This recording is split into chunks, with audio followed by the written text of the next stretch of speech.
பக்கமா? பாண்டிச்சேரி கூட பக்கம். இப்ப என்ன விஷயமா வந்தீங்க? ஒண்ணு இல்ல, நாங்க திருவிழா வச்சிருக்கிறோம். சந்து இருக்குதா?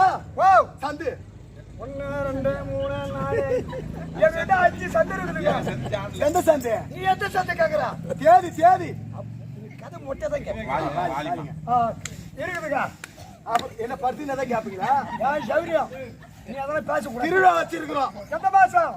மார்கழி 32. தேதி என்ன? மார்கழி 32. மார்கழி 32 இருக்குது தேதி. பரவாயில்ல பரவாயில்ல. அப்புறம் அப்புறம் நீங்க தான் சொல்லு. எவ்வளவு கேக்குறீங்க? ஓ ஒரு நைட்டு எவ்வளவு கேட்கலாம்? சும்மா கம்மியா தான் வாங்குறோம். கம்மியானா? ஒரு 32,000. கம்மியா? 32,000. சரி, அதெல்லாம் இருக்கட்டும். நாங்க ஒரு 5 பேர் வந்தோம் உங்களுக்கு தாம்பளை கொடுக்கலான்னு. ஆனா தாம்பளை உங்களுக்கு தான். எங்க கம்பெனி தவிர வேற எந்த கம்பெனி எல்லாத்தையும் கொளுத்தணும். ஏன் அந்த சவுக்கு மேல ரெடி பண்ணிட்டியா? ஐயோ காம கொத்தனுங்க.